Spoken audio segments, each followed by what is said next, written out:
Okay, in this video we are going to talk about how to get the molecular formula once you already know the empirical formula. So the key piece of information that you need to know in order to do this is the molar mass. So if you know the molar mass, you can derive this molecular formula from the empirical formula. Remember, they were just a whole number ratio.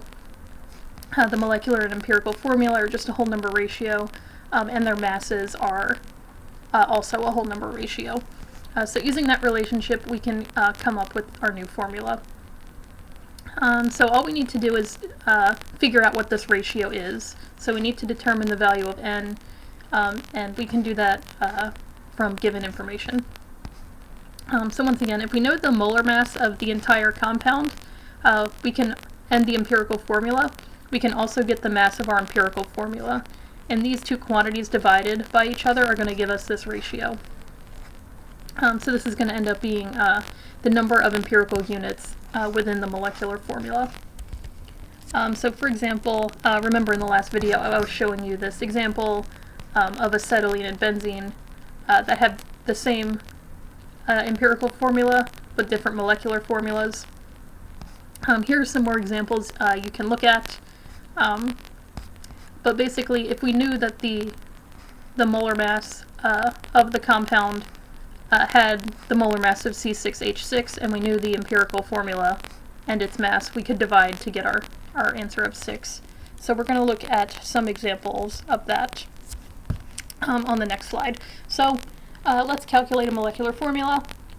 So we know that we have a compound that has an empirical formula of NH2, and it was somehow found to have a molar mass of 32.05 grams. So we want to know the molecular formula. So once again, we just need to divide the molar mass of the compound by the mass of the empirical formula to get this ratio. So the only piece of information we're missing here is the mass of this NH2, but we can find that from the periodic table. So let's do that. So it's given here in the denominator. So we know the mass of the nitrogen is 14.01 from the periodic table, and we have to add 2 hydrogen masses to that, so 2 times this 1.008. So in our denominator here we have the mass of the NH2, the empirical unit, and we're going to divide the molar mass of the compound by this empirical mass. And it works out to be 2. So what this means is that our molecular formula is our empirical formula times 2. So you take this unit times 2, and you end up with N2H4. Say, I don't know why there's a picture of this molecule here, so sorry about that. Yeah, this is completely unrelated to this formula. Say, crazy book. But anyway, yeah, so this is the molecular formula right here, this N2H4.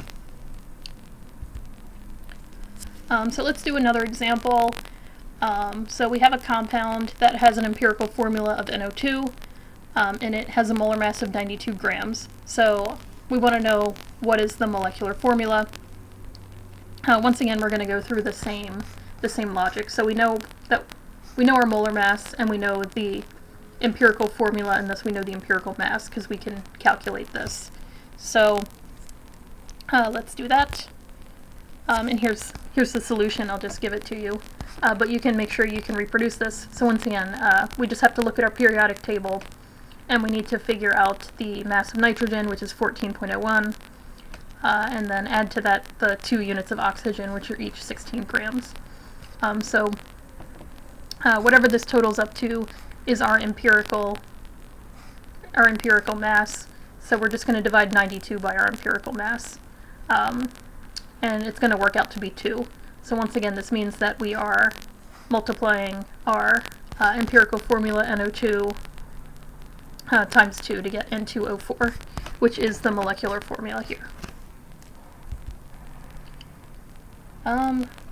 So here's another example. I think you guys can work through this one on your own. So we have this compound propylene. So they're telling you that it has 14.3% hydrogen and 85.7% carbon, and it's giving you the molar mass. So it wants to know what's the molecular formula. So this is basically combining the two principles we learned before. So you can calculate the empirical formula from this percent composition, just like we did in the last video. And then we can just use that. Once we have our empirical formula, we can use it to get our molecular formula because we have the molar mass. So I'll let you guys work on that. I might upload the solution if you guys are having trouble. But the step-by-step procedure is given here.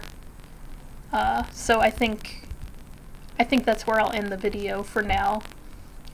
So try this out on your own and let me know how it goes.